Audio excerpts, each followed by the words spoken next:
E Vitória conseguiu ressuscitar o Corinthians, né, irmão?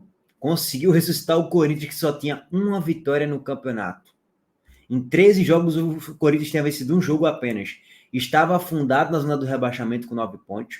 Se o jogo terminasse empatado, como estava se encaminhando, né? Aos 47 minutos, o jogo estava 2-2.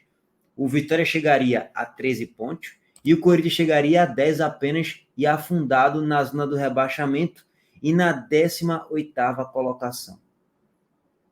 Mas aí o Vitória me toma o gol aos 49, 50 minutos do segundo tempo, perde o jogo e nesse momento, pelo aproveitamento, está na zona. É realidade.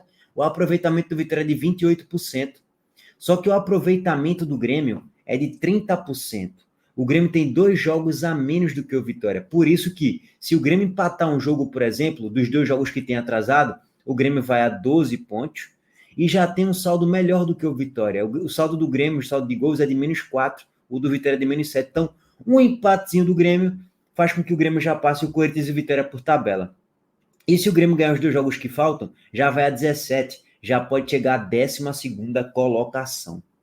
E eu olho mais uma vez para o campeonato do Vitória, sempre eu olhei dessa forma. Beleza, você tem que dar uma analisada quem é que está no Z4, quem é que está em 16º, beleza. Mas quem é que está no Z4? Corinthians, Grêmio e Fluminense. Esses 3 times têm elencos melhores do que o Atlético Goianiense, melhores do que o Vitória, Cuiabá, Vasco, Juventude, Criciúma e por aí vai. Dessa galerinha do 12º para baixo, Corinthians, Corinthians, Fluminense e Grêmio têm elencos melhores. Detalhe, tá? O elenco do Corinthians é bem limitadozinho também, mas ainda assim é melhor do que esse que eu acabei de citar. E essa campanha do Vitória, ela até o momento é uma campanha que o Vitória está fora do Z4, mas é só questão de tempo de voltar ao Z4, porque o Grêmio tem 2 jogos a menos. Você não tem muito que se balizar com o Corinthians, não. Você sempre tem que olhar, porra, a quantos pontos eu tô do Criciúma? Quantos pontos atrás eu tô do Juventude? Quantos pontos atrás eu estou do Vasco? Ou na frente? Eu acho que o Vitória ele tem que sempre olhar para o campeonato dessa forma. Quantos pontos eu tô do Criciúma, Juventude, Vasco, Cuiabá?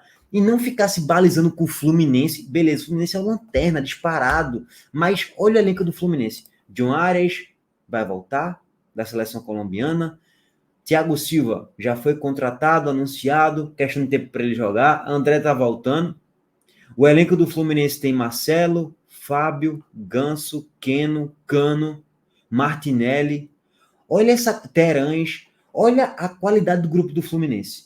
Pode ser que o Fluminense caia para a Série B? Pode ser. Mas eu ainda acho que não cai pelo grande elenco que tem. E que dá para se sustentar nessa Série A e ficar em 12º, 13º, 14º, sei lá. Mas eu ainda vejo muita qualidade no elenco do Fluminense. Então, o Vitória está numa situação, de certo modo, preocupante, porque ele só está na frente do Atlético Goianiense. Assim, excluindo os clubes grandes, ele só está na frente do Atlético Goianiense. De resto, ele está abaixo de todo mundo. E tem até um jogo a mais do que o Juventude e 2 jogos a mais do que o Criciúma. Então, a situação do Vitória não é simples, não é fácil na Série A. Eu sei que essa é uma visão muito pessimista da coisa. Eu sei, eu acabei de fazer uma análise pessimista da coisa do Vitória. Mas eu acho que você tem que encarar dessa forma. Ligar o sinal de alerta do desespero, da preocupação, o mais rápido possível, para depois não tomar tromba e cair e voltar para a Série B. Então é mais ou menos assim que eu encaro esse cenário do Vitória na Série A, tá? Não é um cenário fácil. Os próximos jogos do Vitória, o Vitória vai enfrentar no Barradão Criciúma. Tu perdeu no confronto direto contra o Corinthians fora, que tu tava empatando, e tu perdeu em casa contra o Atlético Paranaense, no Barradão, tu tem que vencer do Criciúma. Não tem pra onde, é confronto direto. Depois daí o Vitória vai ter uma sequência mais difícil, né? O Vitória vai pegar o Botafogo e aí só são times de meio tabela para cima da Série A. Então, o Vitória ele tem que vencer do Criciúma para ficar fora do G4 e ter uma estabilidade maior no trabalho de Thiago Carpini. Que por falar em Thiago Carpini, rapaziada, a gente pode trazer aqui uma análise voltada muito a questões táticas e tal, beleza?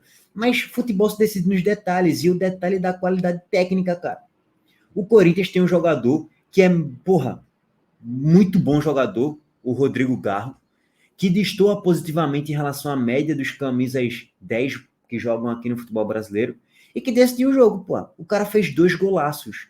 E óbvio, na reta final do segundo tempo, O jogador do Corinthians que entrou ali, o Giovani, garoto aí da base, entrou e decidiu e fez o gol da vitória do Corinthians na partida de hoje. E aí você vai para a questão técnica da coisa, né? Lucas Arcanjo não conseguiu fazer um bom jogo, falhou na minha visão no primeiro gol, poderia ter feito aquela defesa, que seria uma ótima defesa por sinal. A defesa do Vitória também não foi muito bem nos lances cruciais ali dentro da grande área, principalmente no terceiro. A defesa do Vitória deu brecha, a finalização de Giovani e a bola de Wagner Leonardo entra. Se você analisar também, as peças que entraram no segundo tempo não entraram bem.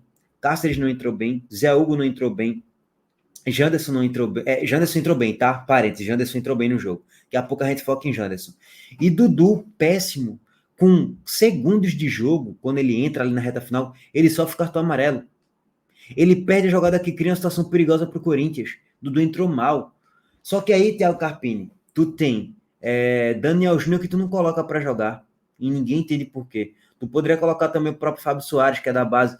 E também ninguém entende. Então, Thiago Carpini também tem um dedo ali em algumas decisões na escalação e nas alterações também, tá? Mas é muito decidido nos detalhes, cara, um jogo desse. Tão equilibrado como foi. E assim, não acho que taticamente o Vitória fez um jogo ruim, tá? O Vitória, para mim, fez um jogo interessante dentro das suas limitações de time.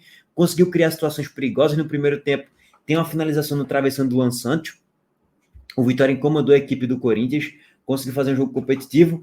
Mas é aquilo, né? Qualidade, irmão. O Vitória vai ter que fazer uma janela em julho para salvar o Vitória da Série B. Porque se não fizer uma boa janela, pouco provável se sustentar na Série A. Apesar do trabalho que o Carpini vem fazendo, que é um trabalho interessante, o Vitória precisa de mais peças de qualidade para fazer com que consiga, de fato, a permanência na Série A, que é o principal objetivo do time. Vamos passar para os gols e análise individual, tática, estatística, mas primeiro o panorama do jogo em relação aos números, né? O Vitória finalizou mais do que o Corinthians, 18-15. O Vitória teve mais posse de bola, 56-44. O Vitória teve mais chances de gols criadas, 2-1, pela própria estatística do SofaScore. O Vitória teve o número de escanteios ali iguais. O goleiro do Corinthians, o Matheus Donelli, teve que fazer mais interceptações na partida, teve que intervir mais, fazer mais defesa do que o próprio Lucas Arcanjo, que deveria fazer mais defesas até hoje e falhou em algumas oportunidades. Então você viu o Vitória estatisticamente sendo superior ao Corinthians, que poderia fazer um jogo para pelo menos empatar a partida. O Vitória não fez um jogo para perder, taticamente falando. Mas futebol, bola na rede, né, mano? Tem para onde? Vamos trazer aqui os gols de Corinthians e Vitória lá na Neoquímica Arena. O primeiro gol é do Corinthians. Jogada ali de Pedro Henrique, a bola sobra ali para Rodrigo Garro, ele finaliza e Lucas Arcanjo não conseguiu fazer bem a defesa, ele estica a bola, trisca na mão dele e vai para o ângulo, 1-0 Corinthians no primeiro tempo. E o Vitória dá a resposta, cruzamento de Lucas Esteves, a bola sobra para Mateuzinho, ele dá um tapinha muito bem dado para Alejandro fazer o gol de empate. Mas o Corinthians tem Rodrigo Garro, né? E quem tem Rodrigo Garro tem golaço. Lucas Arcanjo não saiu muito bem do gol e Rodrigo Garro finalizou a bola no ângulo. Dito isso, parênteses, né? Se Lucas Arcanjo estivesse na barra, ele não pegaria essa bola nunca. Porque a bola foi um míssil na barra, no ângulo. Não tinha como pegar nunca essa bola. Nem se ele estivesse ali próximo, em pé, perto do ângulo, era pouco provável ele fazer aquela defesa, pela velocidade que a bola foi. Então, Lucas Arcanjo, na minha visão, ele falha na origem do gol, ele não saiu bem da barra, beleza, mas em contrapartida o chute foi no ângulo, foguete, não tinha como pegar, irmão, de verdade. Bom, mas aí vem o segundo tempo, primeiro tempo mais animado, né? Um jogo meio que eletrocardiograma. O Vitória ataca, o Corinthians contra-ataca, o Corinthians ataca, o Vitória contra-ataca, beleza. Vem o segundo tempo e o Vitória, atrás do placar, ele meio que toma conta do jogo. O Corinthians, meus amigos, até os 40 minutos do segundo tempo, só tinha finalizado uma vez no jogo. No caso, num recorte só do segundo tempo, tá? A estatística era mais ou menos 7-1 para o Vitória, 6-1 para o Vitória, até os 40 do segundo tempo, que é justamente quando o Vitória empata a partida. Depois dos 40, o Corinthians finaliza 3, 4, 5 vezes, de forma perigosa, e faz o gol e vence o jogo ali na reta final do segundo tempo. Então, um segundo tempo que, apesar do Vitória ter maior volume de jogo, maior controle da posse, chances claras criadas não teve muito, até o gol de pênalti, tá? Parênteses, até o gol de pênalti. Janderson entra no segundo tempo, entra bem, e a jogada do pênalti, que é um pênalti bizonho cometido pelo Léo Maná, Foi Léo Maná? Deixa eu só confirmar aqui com vocês. Foi o Léo Maná? Foi ele mesmo. Cara, bizonho.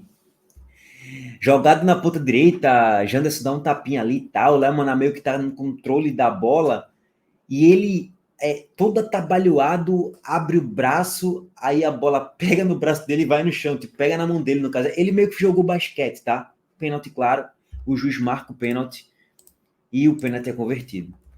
2-2. O Vitória empata o jogo com Alejandro, mais uma vez, bateu muito bem, goleiro pro lado, bola pro outro, no ângulo, e o Vitória empata a partida. Porra, cenário espetacular pro Vitória. O Vitória fez um segundo tempo que, apesar de não criar muitas chances claras de gol, estava com o controle da posse, estava com o maior volume de jogo e poderia empatar o jogo a qualquer momento. Empatou. Show. Um empataria ótimo pro Vitória. E o Vitória melhora depois do gol. Aos 44, Janderson faz mais uma jogada ali dele, na ponta esquerda, finaliza, e Matheus Vinelli faz mais uma boa defesa. O Vitória poderia virar o jogo. Até os 44, 45, o Vitória era soberano no segundo tempo. O Vitória fazia um segundo tempo muito melhor do que o Corinthians. Mas é aquele, mano, futebol é detalhe, não tem pra onde. Mas aí, meus amigos, vem o castigo. 49 minutos do segundo tempo, cruzamento para a área, o Corinthians já estava naquele abafa. Um minuto antes, Lucas Arcanjo teve que fazer uma defesaça na cabeçada de Kaká. Nesse mesmo cenário, o Corinthians empilhando cruzamentos na área nos últimos 4 ou 5 minutos. Lucas Arcanjo tendo que fazer interceptações, mas chegou a hora que não dá. O Vitória vacilou aqui na espanada de bola. O Janderson que vinha entrando bem no segundo tempo, participando das jogadas, participou da jogada do pênalti, quase fez um gol ali que o Matheus Vinelli teve que fazer uma boa defesa. Ele espana mal, meu irmão. E aí, espanou nos pés de Giovani, quase que na pequena área. Giovani finaliza, a bola ainda resvala em Wagner Leonardo e Lucas Arcanjo não tem o que fazer. Corinthians 3, Vitória 2 na Série A. Mais uma derrota do Vitória. Premiou o time que foi mais eficiente na partida, não o time que tentou jogar mais bola, ou que tentou propor mais jogo e tal, algo do tipo, porque taticamente tal time estava mais ajustado. Para mim, o Corinthians não tinha quase que ajuste nenhum. É um time sem treinador ainda, né? O Corinthians não anunciou o novo treinador até o momento que eu estou gravando esse vídeo. Jogou no jeito que dava e venceu. E o resultado foi ótimo para o Corinthians e péssimo para o Vitória. E Bocão falou, mas Bocão escreveu só no caso, né? Bocão deu o recado. É elenco que merece isso aí. Vocês merecem Ítalo Rodrigues. Vai lá beijar ele, torcedor. O sujeito só vai sair com a pressão da torcida onde ele estiver. Expulsem ele do Esporte Clube Vitória. Bocão revoltado. Depois ele publicou, além desses stories, um post. Esse é o Ítalo Rodrigues. Esse é o amor da toca que montou o pior elenco desse clube. Você tem 99% de rejeição da torcida. Saia do clube hoje e volte agora para onde você nasceu.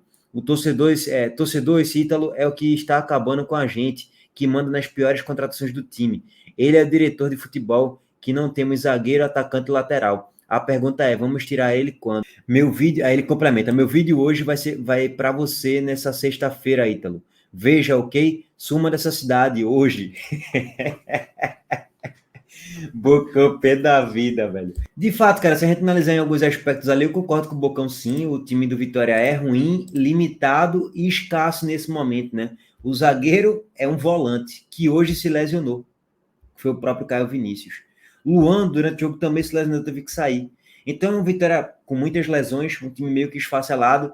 E Carpini tenta fazer das tripas corações aí com esse elenco. De certo modo, até que consegue em alguns momentos, discorda de algumas decisões dele no segundo tempo, não colocar mais Daniel Júnior. Ninguém entende por que Daniel Júnior não entra nas partidas. Mas, enfim, cara, a limitação do time perdeu para o Corinthians, que na minha visão tem um elenco melhor do que o Vitória, sim. E tem mais chance de ficar na Série A só pelo fator elenco, tá? Porque bola jogada, o Corinthians também não joga nada. Abraço para todos vocês, estamos de volta mais tarde, gente. Valeu, tamo junto.